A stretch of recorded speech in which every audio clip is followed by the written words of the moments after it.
Hi everyone, स्वागत है आप सभी का टीचिंग गोल्स के इस लर्निंग प्लेटफॉर्म पर।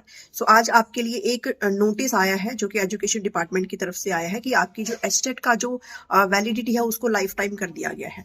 तो ये नोटिस मैंने आते के साथ आपको टेलीग्राम पर भी शेयर किया था ताकि आपको कोई भी दिक्कत ना हो।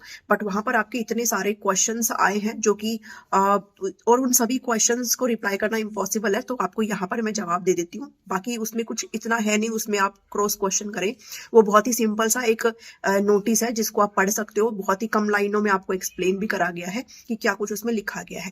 तो उसमें जब आप पैरा नंबर 2 को देखते हो तो उस पैरा 2 में आपको साफ तौर पर ये लिखा गया है कि इस नोटिस के आने से पहले अगर किसी का एस्टेट का सर्टिफिकेट जो है वो एक्सपायर हो गया है तो उसको वैलिड माना जाएगा for the upcoming vacancies. Upcoming जो भी आपकी भर्ती आई है उनके लिए उनको वैलिड माना जाएगा, भले ही आपका जो सर्टिफिकेट है वो एक्सपायर हो गया है। कहने का मतलब ये है कि अगर किसी भी कैंडिडेट ने एस्टेट का एग्जाम दिया है, उसको अगर कभी भी क्लियर करा है, तो अब वो जो वैलिडिटी है, भले ही आपका सर्टिफिकेट एक्सपायर बोल रहा है, कुछ भी वो मैटर नहीं करता। आपका जो सर्टिफिकेट है वो आपका अब वैलिड है। ठीक है, आजीवन सर्टिफिकेट आपका कर दिया गया है।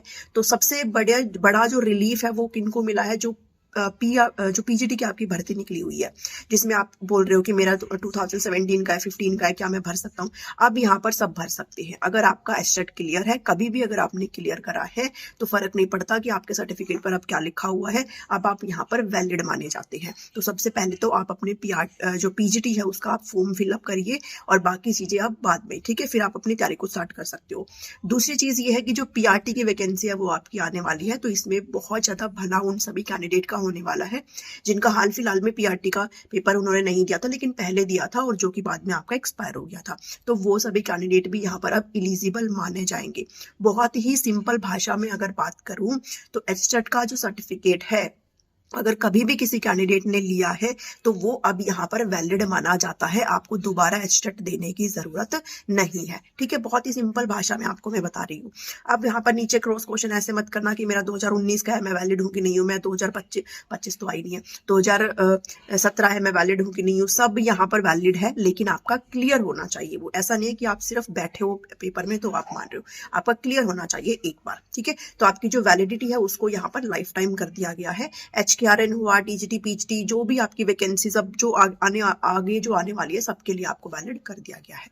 तो यही अपडेट थी जो कि मुझे आपके साथ शेयर करनी थी। उम्मीद करती हूँ अब आपको ये जानकारी पसंद आई होगी, अब आपको समझ में आया होगा। तो सबसे पहली चीज तो ये है कि पीजीटी वालों अपना फॉर्म फिलअप कर लो। अगर आप वैलिड थे या जो भी है, आपने एक बार क्लियर कर रखा है, कभी भी क्लियर कर रखा है, उसके लिए आप वैलिड हो। ठीक है, चलिए इस वीडियो में इतना ही है। मिलते हो नेक्स्ट वीडियो में। Thank you, thanks for watching me.